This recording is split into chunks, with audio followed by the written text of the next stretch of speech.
Hi Chris, how are you? Good evening, Rod. Yeah, I'm well. Here we are. It's July the 22nd. It's episode 234, and it is warm. Very warm. Not as warm as it's been. I got to say, I've noticed it's a little cooler than it's been. All right, it's a smidge cooler than it's been, but my shed is slowly becoming an oven.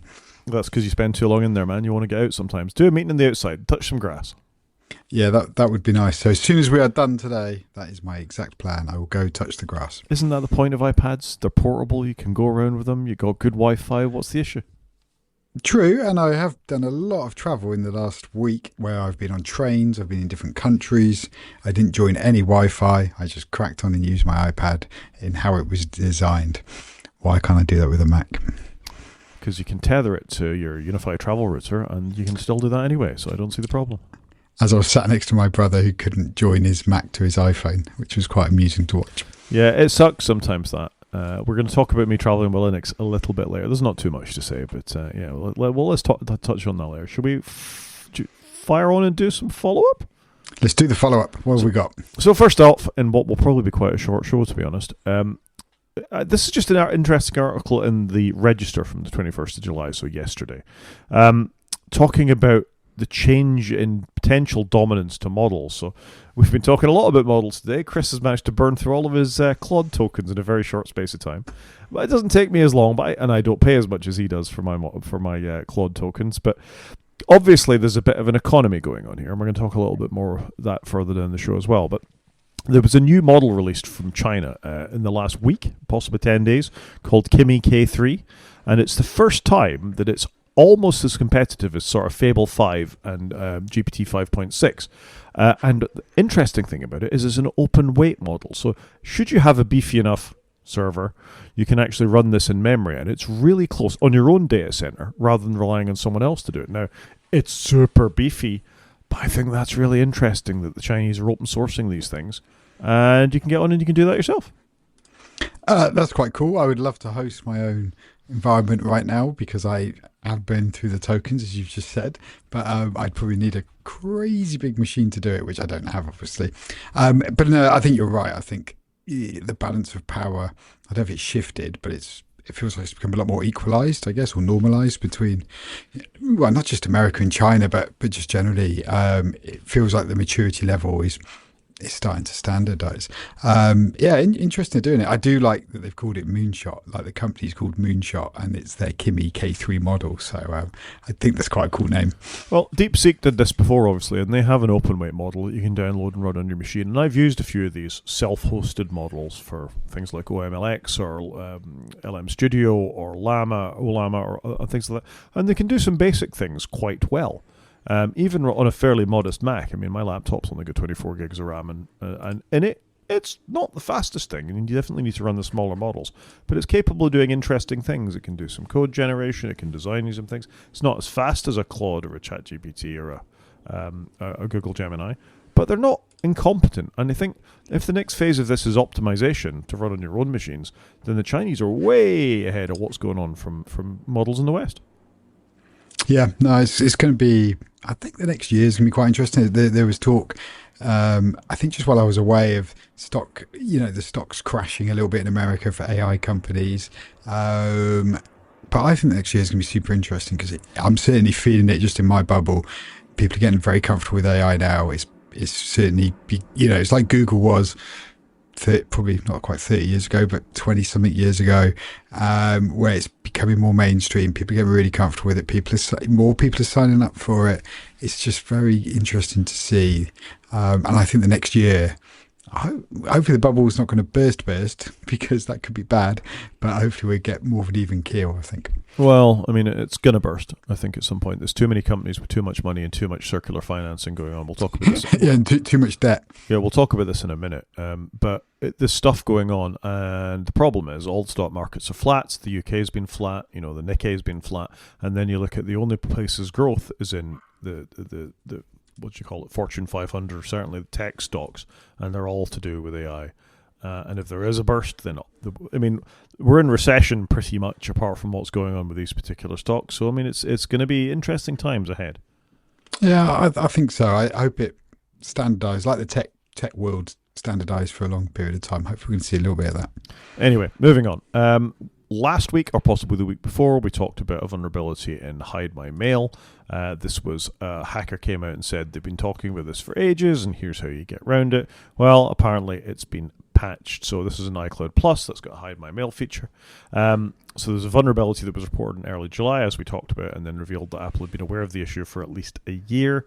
Apparently, a software patch from July the 3rd, I guess that's 26.5. Are we up to now? I've lost track on that side. It's been patched. I think this was all remote. It's one of those, they just did it behind the scenes.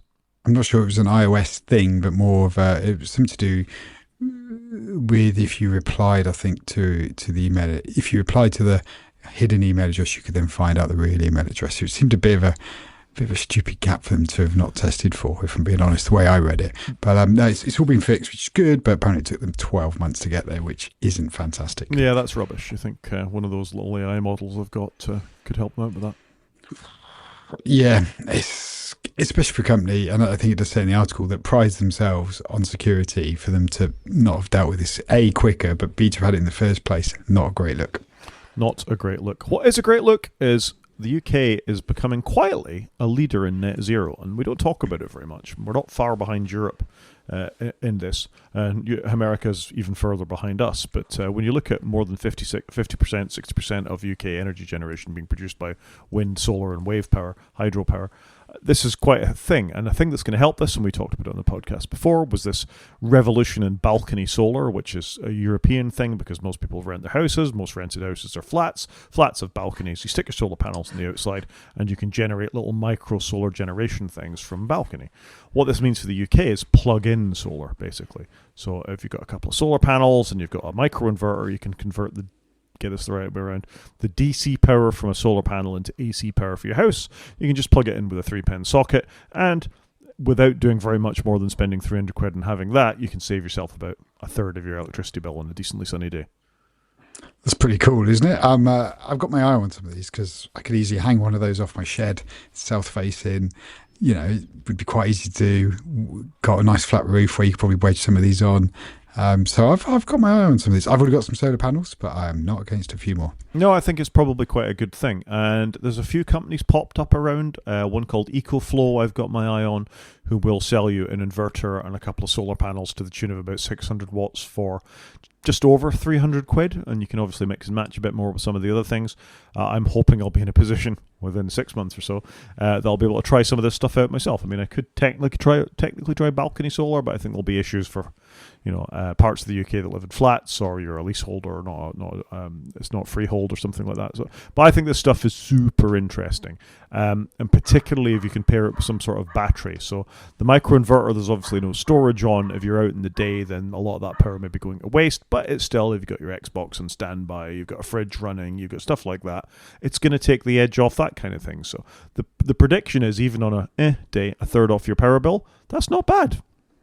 Yeah, and I think even if you don't have a battery, but if you're working from home, for example, this could be huge just to take the edge off. So, yeah, I'm looking forward to it. For about 1,600 quid, you can get a battery set up, so you can get a couple of panels and an EcoFlow Stream Plus or Ultra, whichever is the one that takes it. And that means you could actually do a little bit of this, and you would have a little bit of disaster planning. So, again, it's not 300 quid, but it's also not the 10, 15, 20 grand it used to cost to put solar panels on the side of your house. So I think this stuff is really interesting. Yeah, no, completely agreed. So that is good news. And then in bad news, because we did hint at this a minute ago, it's not just the circular financing that's going on amongst the AI companies that we may need to be worried about. It's the lack of declarations of debt that they may also be doing. This is a story in Nikkei Asia about 5 of the US tech giants' hidden debts, which is, and it's worth reading this number out. You become used to very large numbers, and most of the AI companies we're talking billions, but this is a 1.65 trillion of opaque AI funding for the way that they're doing this stuff. And what this boils down to is they're not declaring until the data center actually goes live, you don't actually need to declare it as a debt, is what this boils down to. So you've not only got NVIDIA selling OpenAI GPUs in order that they use NVIDIA GPUs. It's all very circular in how you move things around. But you've also got this kind of thing going with the actual production of data centers and where it's all going to go. This feels like a lot of money you've said some people are buying accounts, but I suspect the vast majority of people aren't buying monthly accounts to make use of tokens and things like that. There's a lot of money goes into this. It's not zero cost for them to run the data centers. They run at a loss and have for a long time. And then you've got stuff like this as well. I think there's a couple of things here. One, agree with you. Most people probably are using the freebie one. This is all accounting practice, isn't it? They're just, like you say, hiding all this cost in the way they account for it, which doesn't sound right, does it? And maybe it does go back to the bubble bursting. It's definitely a concern, isn't it? Because they can't keep going on like this. You've got these really expensive systems in place that people aren't paying for. They're all using the freebies, and yet it costs so much money to run. I'm amazed that we haven't started seeing any efficiencies come, because if they can bottle this tech and make it more efficient, it would solve a lot of problems right now. And I'm amazed we've not got AI working on that above everything else. The problem is, what's the end game for this? I listened to a really interesting podcast this week on the Luddites. And the Luddites, for those who are not aware of their history, are reputed to be people in Nottingham when weaving looms and automated weaving technology started to come in the sort of 1800s. Some people who thought they were going to lose their job strategically broke some machines. It wasn't just like a mass smashing of equipment. They particularly targeted some machines. They were the followers of Ludd, who was not a real person, but as a consequence, people who were breaking technology got saddled with the name Luddite. And it seems on history's balance that this was slightly unfair. There was other things going on at the same time, one of which was a change in fashion. In the UK, we switched from wearing stockings and sort of trews to actually wearing trousers and socks. So it required a different kind of manufacturing as well. So the sort of change in technology got bandied about with a change in fashion, and there was all sorts of slightly more mysterious things than that. But it's a fascinating listen to look at. And one of the things with changes of technology is the people who suffer are the working man. And this is where I'm going with all this, is that AI has promises to put lots of people out of business. They won't have jobs anymore if you're a data analyst or you're in some job that can be changed with automation or something like that, or you write papers for a living. A lot of these relate to me. Then maybe this is a problem for you because the AI can potentially do it. However, those companies that have gone all in have reported losses. Things go wrong. They get picked up on AI slop. There's all sorts of issues around this. And I think there's a certain amount of pushback on how the quality of these things. People, yes, they accept it. I think for some industries, coding being one, where you've got a very dedicated thing that you want to do, it's a great piece of technology. But actually getting rid of people and replacing with this is not a zero-cost thing for an employer. Yeah, you stop paying a minimum wage or even middling wage worker somewhere between 18 and, I don't know, £50,000 a year. But how much is that going to cost you in tokens? Yeah, no, I agree with you here. I think, especially at the moment, the AI is looking so expensive and it feels like it's only going to go one way. But actually, if they can make it more efficient, is it going to come back the other way? And I wrestle with it a little bit. I think you do too, in that we've both had jobs where this could replace parts of our jobs. So we feel the pain as well. I've been using it for programming, for personal fun, and I've got a lot of enjoyment out of it. But I'd be worried if I was a programmer right now, as you've said about writing papers. You can see it now. If you get good at prompting it and you understand it, you can get it to generate some really interesting stuff. It's a massive problem for those in education, because somebody who's really good at making use of the prompts, they're quite good at hiding what they've produced. And the worry is, you haven't learned anything doing that. As an educator as well as a researcher, you want people to know enough, at least, to know what's wrong. And I'm not entirely convinced that that's the case. So, yeah, I think this is a debate we're going to continue to have on this podcast and societally. But it's super interesting that underpinning all this is a lot of very creative financing. Yeah, it's creative financing at its finest, isn't it? It absolutely is. Something that's not so fine is that the phone manufacturer OnePlus, it looks like they're going to leave both Europe and the United States. I think this is a real shame. OnePlus started as a stripped-down version of Android. They made high-quality handsets with a sort of fairly opinionated Android OS that was sort of close to what they wanted. They were, I think, possibly even before Apple, they had a silent button on their phone, which they've since got rid of.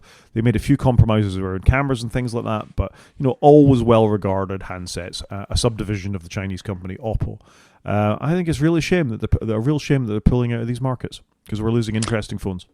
Yeah, I was really surprised to read this because I was like, aren't these quite popular phones? Do you know what I mean? I was quite surprised. And they're just really going to serve the Chinese market now, which I guess if it's big enough for them and they don't need the complexity of other markets, I can kind of see it. But I was really surprised because even to the untrained eye on me, I've seen a lot of them and they're good designs. They look great. So yeah, proper surprised on this one. Yeah, it's not a great sign. I mean, I do wonder if it's market pressures to a certain extent as well.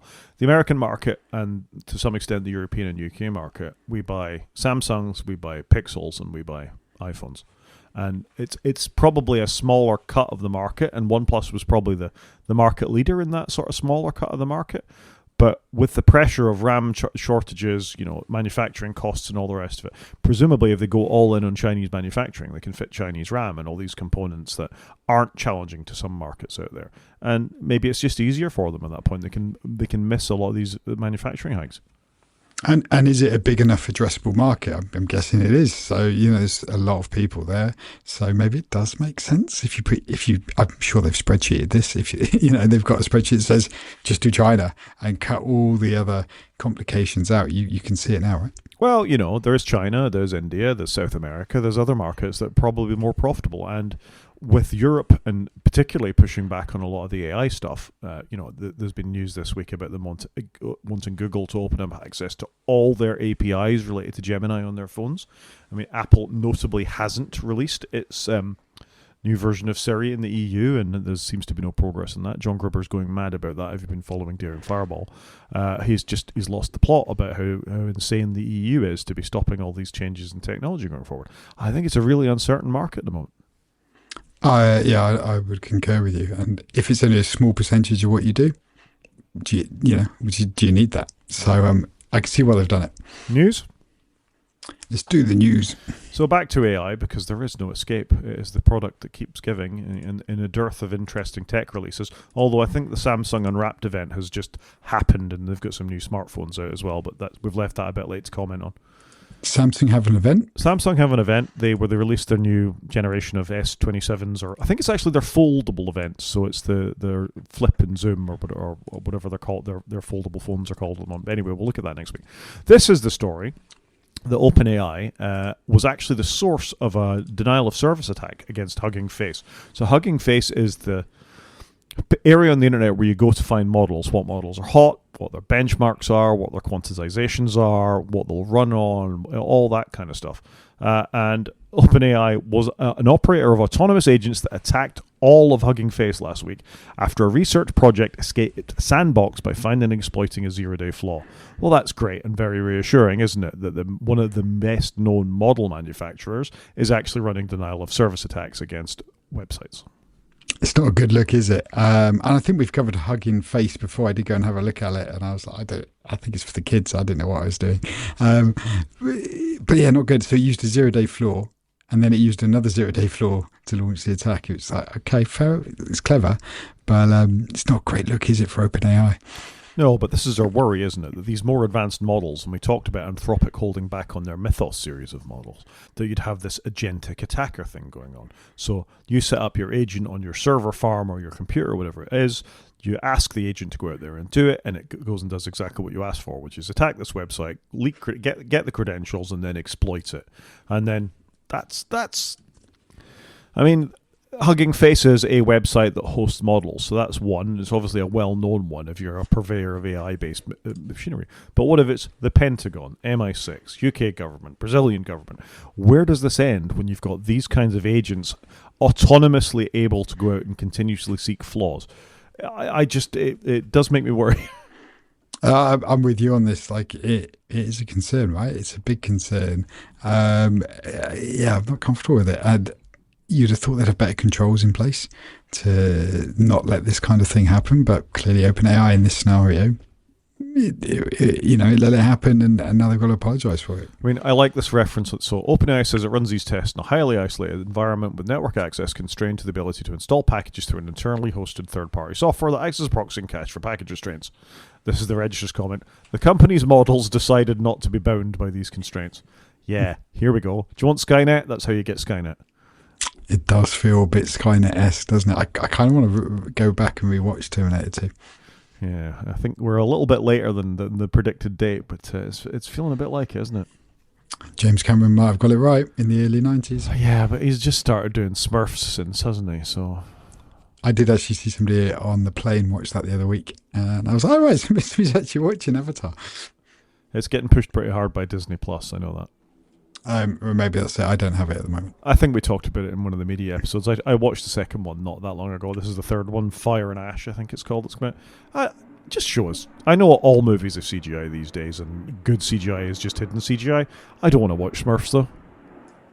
I can barely remember the first one, to be honest with you. Yeah, it was alright. It was just a mashup of Alien and Pocahontas and maybe a bit of Titanic in there, too.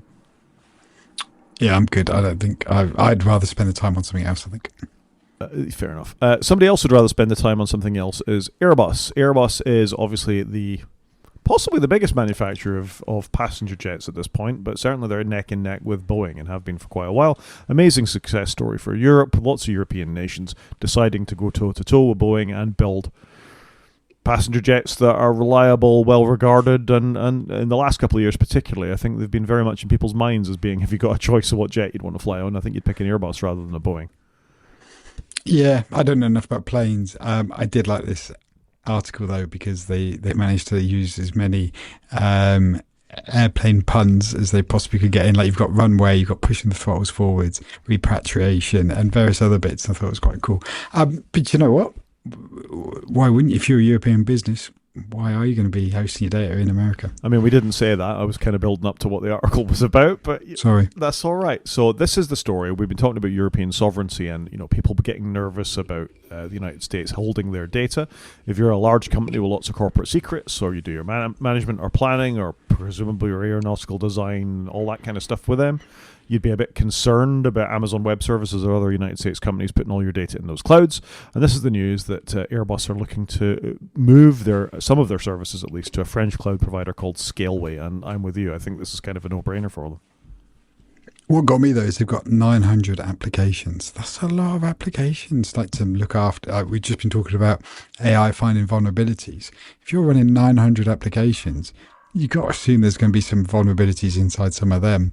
So that seems a lot to me, but they're going to start by moving to 70. Yeah. So, I mean, America's on their list. They're saying, I quite like the fact they called Donald Trump Donny the data burglar. That amused me no end as sort of a thing with this in the article. So the details of the announcement are resting, with the critical list including their ERP, CRM, and manufacturing systems that they're going to move forward. That's pretty important stuff if you're an airline manufacturer. Yeah, they're moving it. They're not like holding back anything, are they? No, I mean, as they go on to say in the article, the supply chain is still something they need to look at, because some of those people will absolutely be using Microsoft products or Azure or Amazon Web Services or one of the other things. But this is kind of I was going to say the crows coming home to roost. It's the chickens that come home to roost, isn't it? You'd know more about chickens than me. But putting these things under direct threat, which is what the European Union and the United Kingdom and all other countries that aren't America, Canada included, are seeing, is that they're not a safe partner for these kinds of things anymore. And if you're an airline manufacturer whose major rival is based in the United States, why would you trust American companies with that data? Yeah, I completely agree with you. It does make sense. I think we're going to see more of this, aren't we? If we've talked about it before, of people bringing their data closer to where they're based. The internationalization of systems is somewhat regressing slightly. Yeah. The next one's not a very long news story, but we just thought we'd mention it. There is apparently rumours afoot that Apple is going to release a new upgrade program. I think we lost our upgrade program quite a while ago in the United Kingdom. It's got to be getting on for 3 or 4 years ago. Yeah, I have done it before. I can't remember when it went away, but it did go away at some point. But yeah, it's not a shock, this, is it, given the current cost of absolutely everything? Maybe they want to help people finance it so they keep their sales going. Yeah.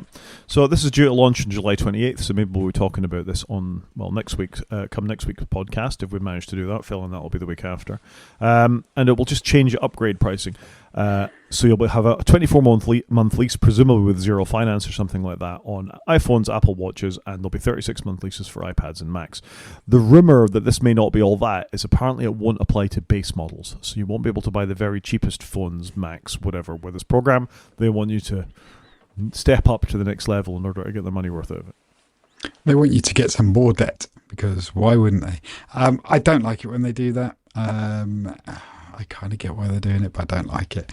It kind of makes sense. But I try not to finance, but given the Fold's about to come out, you can see why they're setting this up. Now's probably quite a good time to test something. Most people probably aren't buying phones now, so maybe it's a good time just to get this out there and test it. I mean, we talked about this before. My personal feeling is there'll be a lot of people sticking with their phones this year. Yeah, do you know what? As much, you were just talking about the Samsung Fold coming out, and I went and had a quick look at it, and I was like, as much as I would like the idea of it, I'm not sure I fancy spending that sort of money on a phone. Particularly given, I mean, the phones aren't as fragile as they used to be, but folding phones are at that end of the market compared to what we're used to. And if you get your shiny new iPhone Fold, Samsung Fold, whatever it is, you don't really want to be hiding it in a big case. You don't want to be treating it carefully. You want to use it like your phone. No, I agree with you. I think I agree that you don't want to put it in a case. I agree. I think people are probably going to hold off a little bit because they're not going to be cheaper, and phones have already been getting scarily expensive. Apple are going to have to do something pretty compelling to make you want to upgrade this year. Yeah, I know you've been in the habit of not wearing cases on your phones, so I've gone back to one. I bought a super cheap one. I know. You there is the orange iPhone again. There's my blue one. Look at us. We've both got iPhone 17s. I'm quite happy with blue still. I don't know if you can see it, but I'm holding my phone up to the camera and there is a scuff on the corner. Well, that's not good. I think my children are more upset than I am because they know they're going to get it one day. Moving on, someone else that might get it one day is Windows users, and what they're going to be getting is if they buy a nice shiny new LG monitor, it in the background installs LG's own app installer, which gives you like a nice pathway to having all sorts of spamware installed on your computer. But that's just the tip of the iceberg. Did you get a chance to read this article? I had a look at it, and I thought I could see this something that would happen, I don't know, 10 years ago. It was like, wouldn't it be really great if you buy this new monitor and you plug it in and it just downloads what you need? And you can see the logic behind it. But I'm surprised in 2026 it's something that's happening, because I thought we were trying to kill all auto-run things and it being installed without the user explicitly saying it, because bad things could happen. So this LG monitor app installer, then, which can just be triggered if you've accepted to be part of the Microsoft App Store and all the rest of it, on plugging it in, will potentially serve you ads for things like McAfee antivirus. It knows things about what you're browsing, what you're looking at. It's really not a good app, actually. That it's almost a bit spyware-y. I don't like the sound of this, and one of these people, I don't like lots of stuff running. I try and have the minimal amount, especially on my PC, because I just don't want this cruft slowing me down.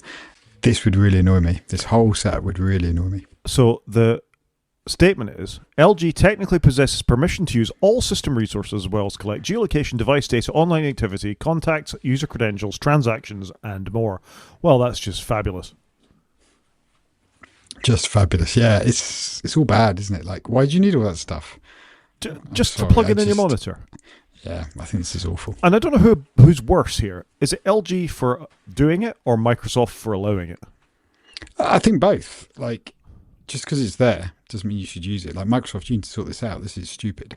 But LG, what are you doing? You're a good brand. Don't do it. I've bought a lot of LG stuff. Why are you doing this? My last couple of TVs have been LGs, and I'm a big fan. But when you see what they're doing in the TV space, particularly around advertising and watching what you're watching and all that kind of stuff, all the TV companies are bad. The reason TCL will sell you a TV for next to nothing is because they're watching what you're watching. Because they're harvesting all your data. Well, one of us, and probably both of us, to disable the Wi-Fi and the network on their telly, and I don't use any of it, to be honest. On all 4 tellies, they're completely off the network, and I just use my Apple TV box. I do too. However, I will occasionally go and try and get the old software update, and I think it doesn't really matter at that point. It's just going to push out all whatever it's got cached on me. And I hadn't really thought about that, but yeah, occasionally I will go get a software update. Yeah. Anyway. But do you know what? I don't think I really need the software update because I never know where anything is. I never use any of the software. I literally, they just turn on, go to HDMI inputs. Yeah, well, me too. Yeah, so bad, LG. Bad, Microsoft. Stop it. Don't allow that kind of stuff. Agreed. Someone else that shouldn't allow that kind of stuff is Apple, and they're charging more for an Apple One subscription. I think this is just in the United States because we already had our prices raised about 2 years ago. Yeah, it was a little while ago. I can't quite remember when, but I'm a little concerned about this and this is part of my reason for sorting out some apps to bring your own content so that I can reverse my way out of this dilemma I've got myself into where everything's just getting more expensive. And it is a problem, right? Yep. So an individual music plan goes from $10.99 a month to $11.99 a month. So it's about a 10% increase. Yep. A family goes from $16.99 to $19.99. Student from $5.99 to $16.99. Apple One accounts, an individual is unchanged at $19.95. A family account has gone from $25.95 to $27.95. And a Premier account, which is what I think I've got, goes from $37.95 to $39.95. I've got the Premier account as well because I think that's the one where you get the extra 2 terabytes, which is all I need. Yeah. So I am slowly working my way out of some of this. But I'm a year or more away from doing it because my family use Apple Music. Yeah. And the photos. I feel that I'm 43 quid a month a Premier account in pounds in the UK. It's about that, isn't it? I'll let you go and look at that and verify it. I should probably look before the show started, but I feel like it's over 40 quid. Yeah, this is interesting that when I think about, and we've talked about this repeatedly on the podcast, what I use my Apple account for is a little bit of music streaming, Apple TV, and the storage. I've more or less moved off the photographs because I use Image, which is a self-hosted Docker container with a photo sharing thing on that I just synchronize all my photos to. And the really nice thing about it was I pulled all the old stuff out of Google, all the old stuff out of my Apple accounts, and it's all in one place now. So I don't need it for that anymore. And you can share it as well amongst your family. Yeah, this is probably something I'm going to have to tackle at some point. It's probably the single biggest thing I need Apple for right now is photos for me and my family and some of the extended family because they're in my family account, which I thought was a good idea at the time, but kind of regretting that. But basically, if you're talking, say, £40 a month, that's what, £480 a year in the UK. That's quite a lot. And it's not going to get cheaper, is it? And it's Disney. And it's Apple, and it's Amazon, and it's whoever else you subscribe to as well for things that aren't actually yours. As we've talked about before, Apple one day wakes up and decides that they don't like the fact that you've uploaded this file into your iCloud account. They'll just take it off you.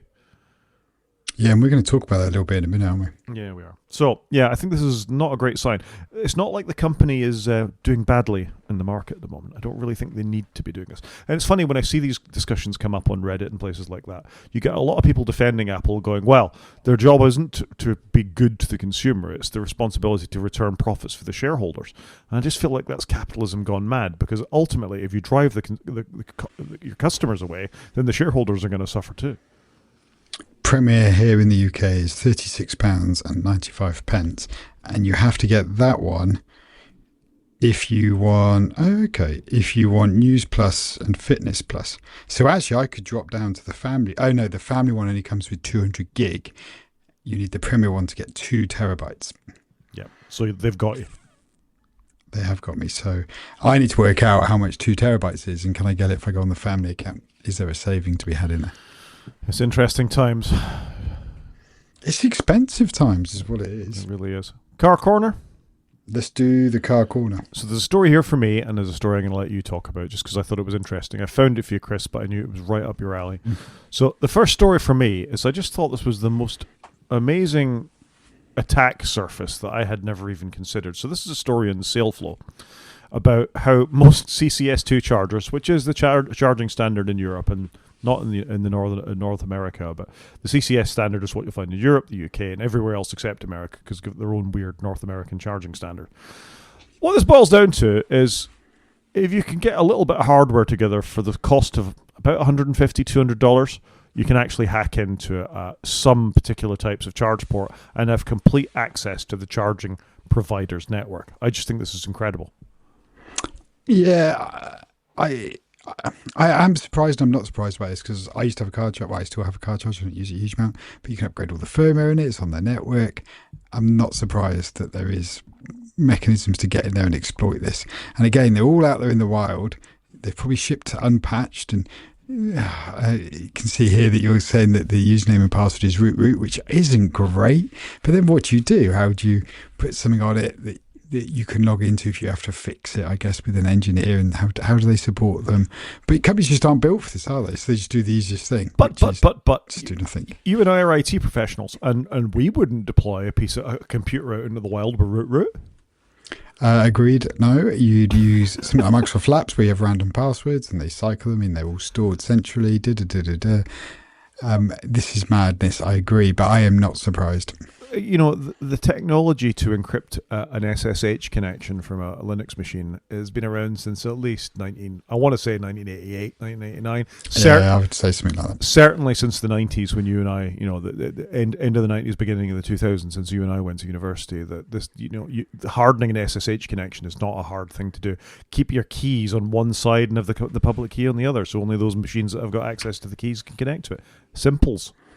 Yep, no, I'm with you. This is maddening. Like I say, I'm surprised I'm not surprised, if that makes sense. I'm not surprised somebody's tried to hack your car charger.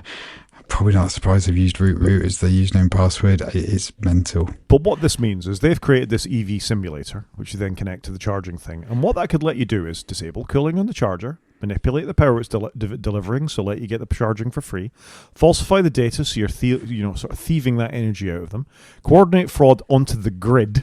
So these things are all tend to have big fat pipes back to the grid somewhere, so you could coordinate loads by attacking lots of these things at the same time and actually cause instability to your national infrastructure and, of course, infect people's EVs.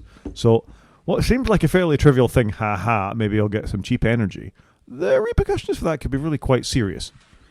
Oh yeah, no, 100%. If somebody's trying to, like you say, get some cheap energy, they could start a fire, an explosion. It could be very bad. So I'm with you on this. Yep. Anyway, just a fascinating and a very well written article as well, actually, that I thoroughly enjoyed. So I recommend listeners and viewers check that out. Yeah, I'd agree with that. It's cool. I like the diagram too.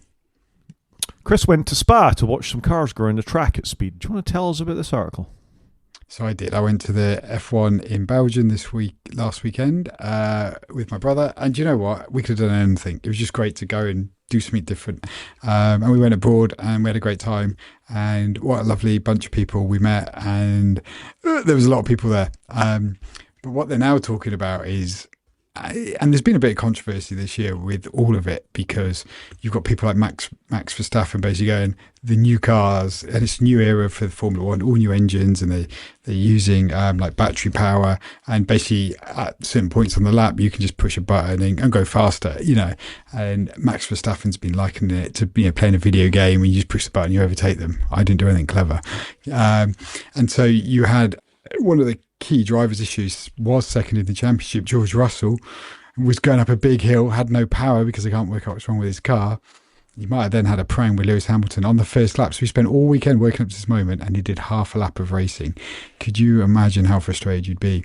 But they're obviously linking a lot of it back to all the computer wizardry, because it's not just an engine in a car anymore. There's all this wizardry in there that they're doing to make the tires last longer, keep the engines cool, give them the power when they need it, crank it up when they need it, but not too much, and all of that. And they're using AI then to work it all out and to smooth it. So the races are becoming less like a racer, I think, is basically what you end up taking away from this, and it's lost a bit of its purity. I still really like F1, but I like all kind of car racing, I think.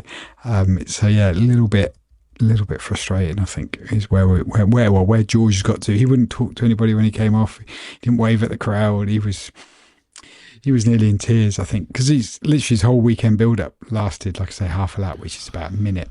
Yeah, but I have less sympathy for that because that's racing. Life. If you stack the car going into the first corner, it doesn't matter whether it be the algorithm that's powering the engine. It's possibly worse when it's your old teammate that stacks your car for you. Sure, but that's racing, and the MotoGP is exactly the same. If you overcook the first corner and you get taken out by somebody else, that's such as life. That's racing. Motorsport is not straightforward and things go wrong. The thing that got me about this article is the amount of power that seemed to be taken completely out of the driver's hands. It's going to make it less interesting for the fans. You understand the technical changes that they want to make it more efficient or whatever it is that they're doing, but it doesn't seem like they're making it more exciting. Reading this article, it just feels like they're shifting the balance away to to the computer being more in control of what's going on rather than the drivers themselves. And motorsport's quite pure to me. I mean, obviously there's electronics involved.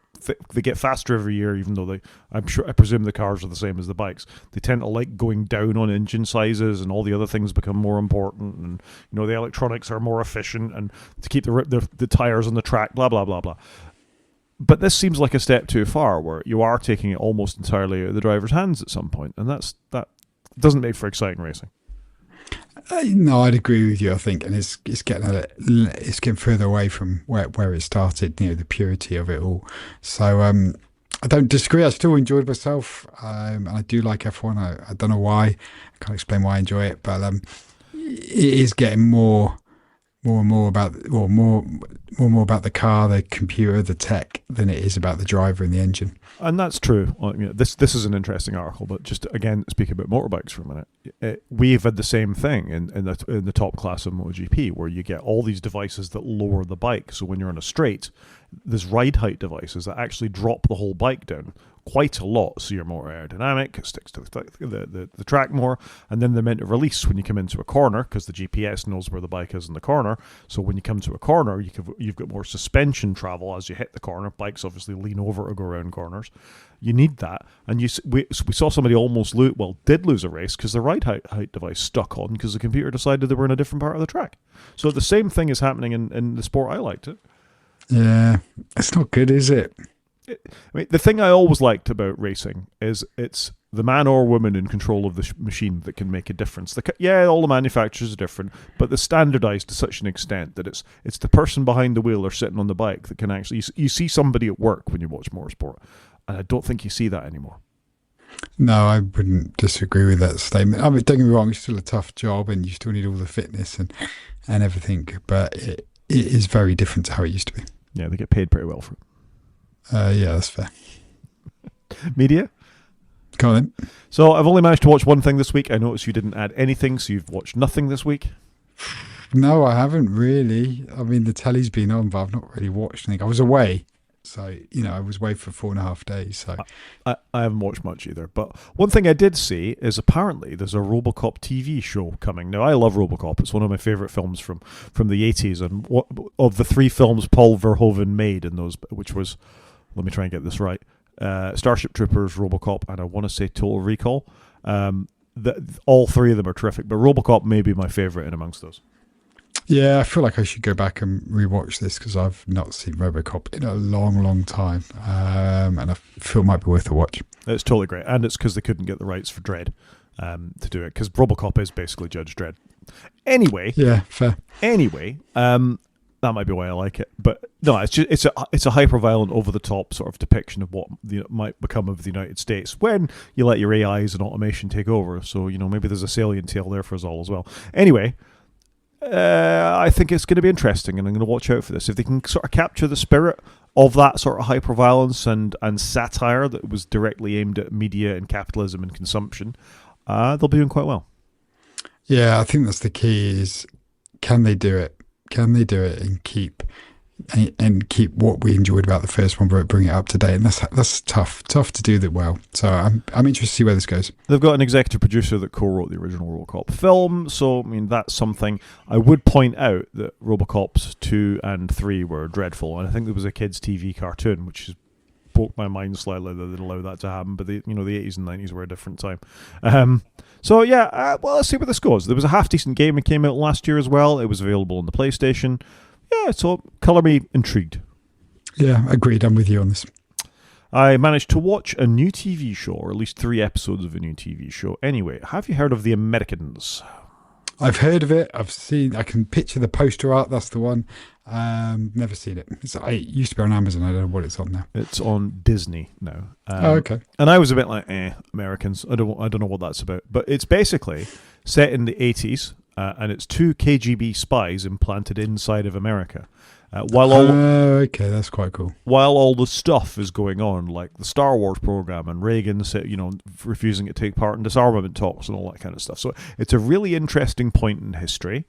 the two leads are really, really good in it. And I think one of the reasons I started watching it is because of Widow's Bay. Matthew Rhys, the Welsh actor, was so good in Widow's Bay that I wondered what else he'd been in. So I fired up The Americans, and it's pretty good. I got to say, I'm thoroughly enjoying it. They've done 6 seasons, so it can't be bad. No, and it's pretty high quality. And if you look at the tomatometer here, we've got 96% from critics and 94% from the audience. Really solid stuff. Thoroughly enjoying. Okay, that's pretty cool. I apologise. I don't know where I'm at, and I'm away all next week as well, so I'm probably going to watch even less. Not good enough, Chris. Agreed. We haven't got any games, though. That shows I actually have been busy. Yeah, I haven't played anything. I haven't even gone back to play more First Light that I bought of James Bond. A mate of mine's played it and got further than I have. But, there you go. That's probably not a surprise, though, is it? No, it's not a surprise. Main show? Yeah, got him. So this will be a very short main show, but it's more of a what if.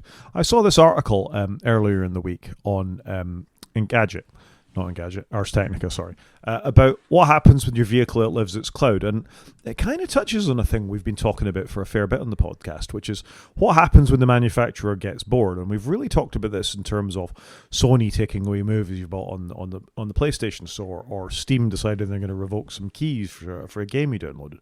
What is actually yours anymore? But I don't think we've taken this to its logical conclusion, which is what happens to your car when they decide that the services that underpin that aren't something they want to support anymore. Yeah, it's a bit of a concern, isn't it? Because obviously if you bought a car from the 80s, there's no connectivity or tech in there, it'll be fine. You can probably replace the stereo. But then if you buy a car from the 2010s, it's got some tech, potentially some connected tech, whether you want to get firmware updates or mapping or this and that. And how far did they go with it? It is quite interesting, isn't it? Actually, are you ever going to get classic cars like we have now, where you can buy them and keep them going? Are you going to end up in a scenario where actually you can't keep your BMW iDrive going because none of it works anymore, and actually half the car's pointless? So it is quite an interesting thought, kind of linking back to what we were talking about with Apple, how we all rent everything and the costs are exponentially going up. And we're going to live in a world where we're just living day by day because we have to rent everything.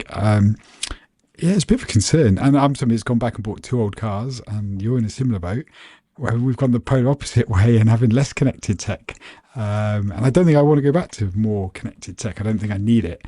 But it is the thing, because you can see car companies now going, well, there's no point keeping that. We might as well get rid of it. There's like 50 cars on the road that use that stuff from 20 years ago. Yeah, I mean, it's a whole bunch of stuff here, isn't it? There's the basics, which would be ignoring that your car is really a computer. It was obviously the manufacturer's interest when you've got, things like they say in the article here, GM's OnStar, which was if you crash the car, it will phone the ambulance for you or get a fire brigade out or exactly locate where you were, or you were a problem, that somebody was attacking you.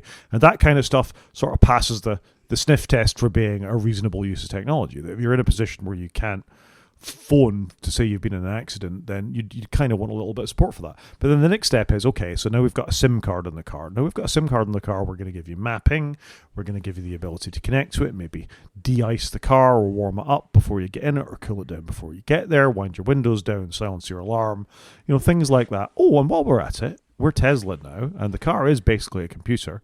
Let's not go through the whole EV charging hacking thing that we've been through before, but now we can update it.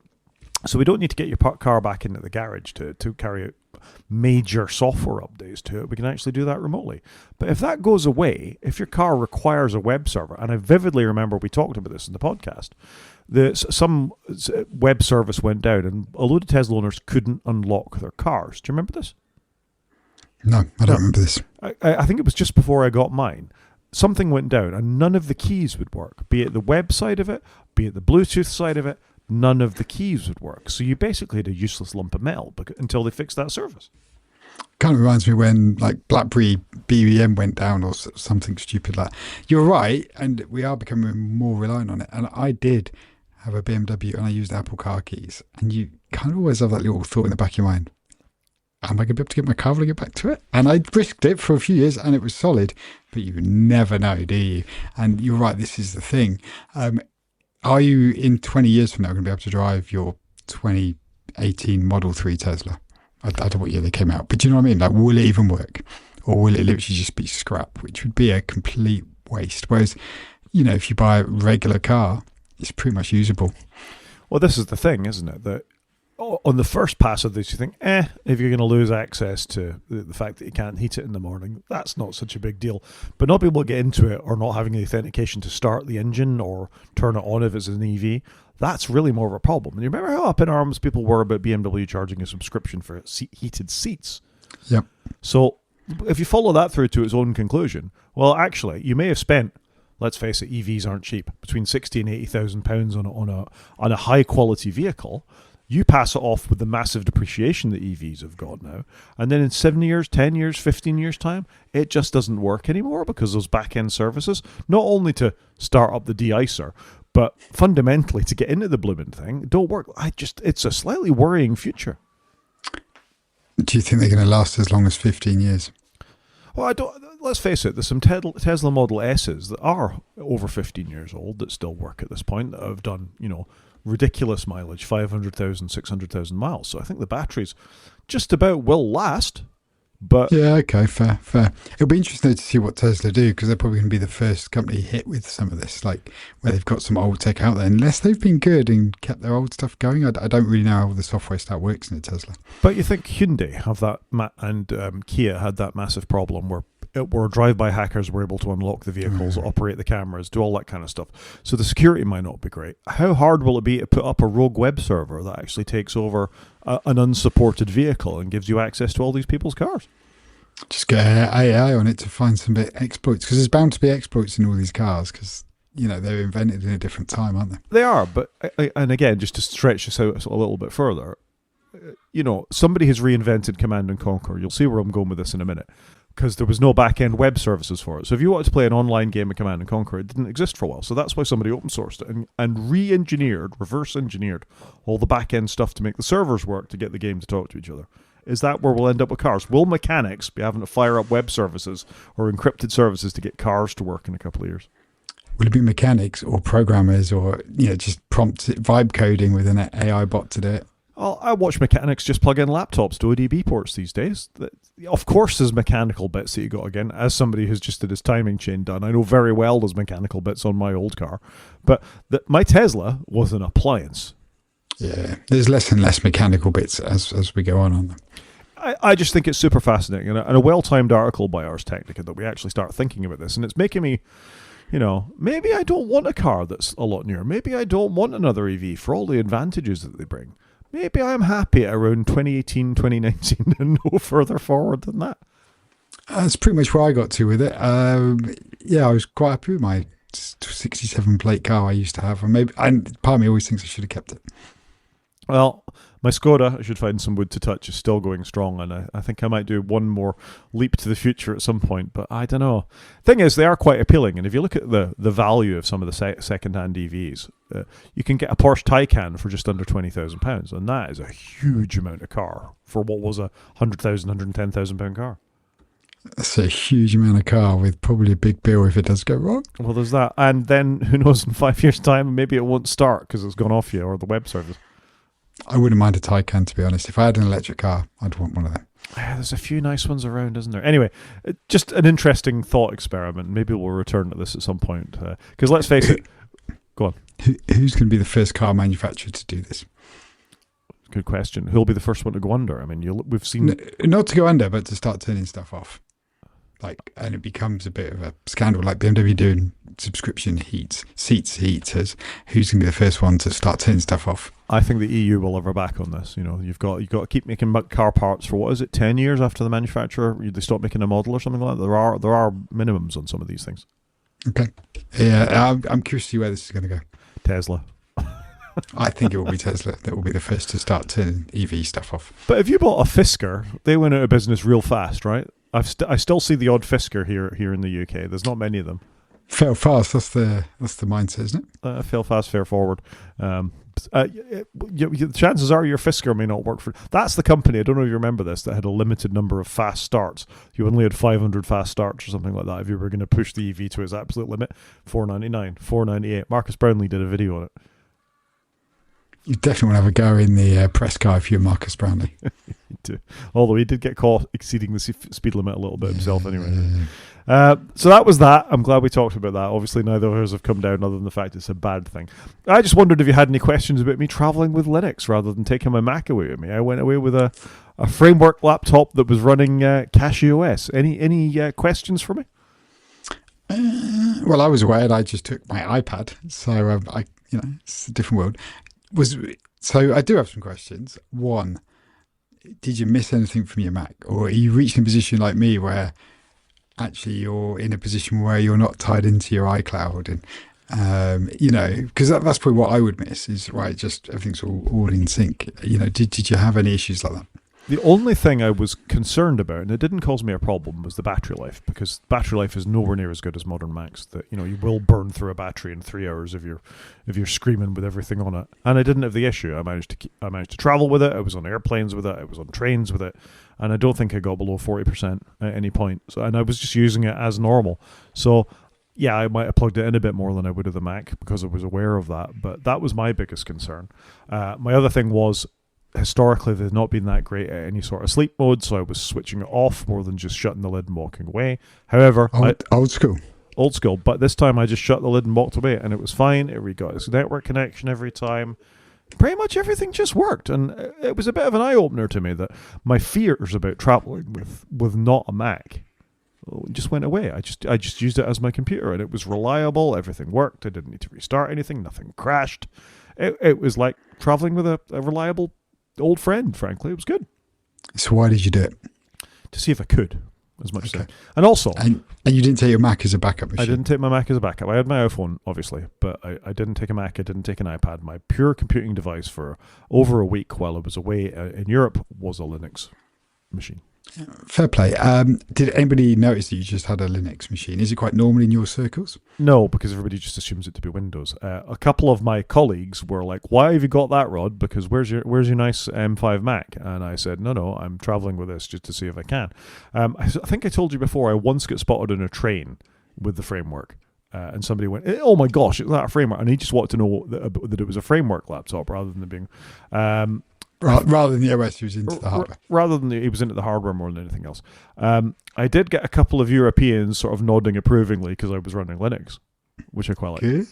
Okay, interesting. So I've never really used Linux with any sort of momentum, and I would be like a massive fish out of water. I think like I probably last used it 20 years ago.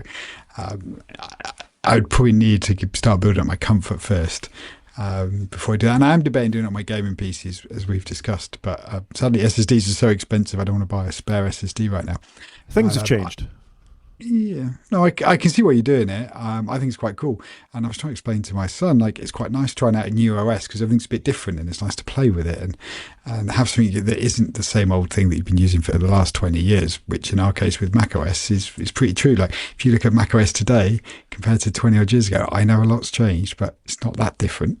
I mean, it's a lot quicker, but all the concepts they got right 25 years ago are still here now, really. You got the traffic lights in the top left corner. You got we did have toolbars, and they're making a bit of a comeback. You got the dock down the bottom. You got the menu bars at the top. Like nothing has really fundamentally changed. So I can see the appeal of it. It's functionally the same, and it's like when I did the Android experiment, a couple of years back. It's can you live in that ecosystem and not miss things? And it turns out I can. I think that almost everything I want is there. I will say tools like NetBird or Tailscaler, these kind of things, make life an awful lot easier for hitting your own cloud back at home, and that I think has been a bit of a game changer for me, for realizing that, when I'm out of the house, I can't connect to X, Y, or Z like my image server to back up my photographs or whatever, or access this thing. And now I can. And I think that has really given me a mindset shift. Everything I needed to do for work is in a web browser pretty much, OneDrive, Microsoft Outlook, all that kind of stuff. You can get by on them with no problems. LibreOffice worked very well for me for changing some Excel spreadsheets. I managed to review a paper while I was there using the track changes in LibreOffice, not Word. Worked perfectly well. Saved it back to Word, sent it back to the journal, had no complaints. So that makes me think that you can just get on and use it like any other computer these days. I think things are easier because there's way more in the cloud. As long as you've got a good browser that's adheres to modern standards. If you've got a NAS like you and I have, and you can dial back into it, he says, that super helps, doesn't it? Because I'm in a similar place to you. I've got a big NAS. I want to be able to access the stuff off of that. So I can see where you're going with it. Yeah, I think it might be as your own thought experiment one day. I'm not suggesting you podcast with it, Chris, because we have enough issues with that anyway. But maybe just as a you go away yourself for a week and see how you get on with something. It could be a fun challenge for you. Yeah, I'm not doing it this week. I'm not suggesting you do. We'll have a big on-ramp to that, I think. Yeah, it would take me a while. Well, I'd have to go buy some hardware probably, or do something with my MacBook. Maybe buy some hardware. It's probably the way to go. And I would recommend a ThinkPad. They're really good. Less tempted to buy anything in the current climate. Nah, you buy like a 7-year-old one. That's the sweet spot. You spend no more than £200 on something, and then you get your foot in the door, or you get one that works thrown out, and you get it completely wiped. Yeah, exactly. App of the week. Go on then. App of the week this week is a website. I've been quite interested in Steam-related things at the moment for my Steam Deck and the Bazite machine that I've fired up to for my console until my maybe my Valve pre-order becomes a thing that's a reality. It hasn't yet. This is just a really useful little website if you want to know how things are going to work. Initially just on the Steam Deck, but now on SteamOS as well. And it's just quite a useful little resource if you want to see if a particular game or service or something is going to work well on your Steam Deck. You'll get a performance and a content rating for how well it will work on that, and you can go from there. And I just think it's quite a useful little resource. So if one of us was thinking of turning his gaming PC into Linux and running Steam on that, Bazite with Steam on the top, I could use this to see, is Command & Conquer going to work? Is Civ going to work? Yeah, okay, right. I'll give that a go. Civ will work, I guarantee it, because I was playing it the other day. I'm probably least bothered with Civ because it works on my Mac, but it's more all the other weird games I got in Steam that I want to try out. Okay, I'll take a look. Yep, check it out. Thing of the week. So I've gone with the Clicks keyboard, which I'd completely forgotten I'd ordered. I don't think I spent very much money on it. I'm going to say like 40 odd quid, I think it came in at. And what it is it's I'm holding it up to the camera so people can see it. It's a bit wider than your iPhone. It's got the MagSafe ring on the top, and you clamp it on the back of your phone like thus, and then you can pull the keyboard out. You can use it with a Max phone or a regular size phone like I've got here. And you can turn the screen if you want to have it in portrait. And basically it's a Bluetooth keyboard that attaches via MagSafe to your phone, and you can use the battery on it to charge your phone if you want, but you can use a hardware keyboard and have the full screen real estate. And I just thought I'd buy one for a bit of fun. And also I don't have one of those small little batteries, so I thought I'd just try it out. It's nice. It's very nicely made, by the way. But the keys are very small, and so I'm trying to just learn a little bit. I haven't had it the day just to see can I make the keys work with my fat fingers. But other than that, it seems quite cool. You compare it to up to 9 devices, which I think is pretty cool, and they've only limited it to 9 because that's how many number buttons there are across the top. So you basically can turn it on, you can push 1, 2, 3, 4, 5, 6, 7, 8, 9. It seems all right. So yeah, I don't know whether it will stick with me. I don't know. I travel a lot. I send a lot of email, and that I just thought it was worth trying out. It looked well made. So that's my feedback thus far. What do you think?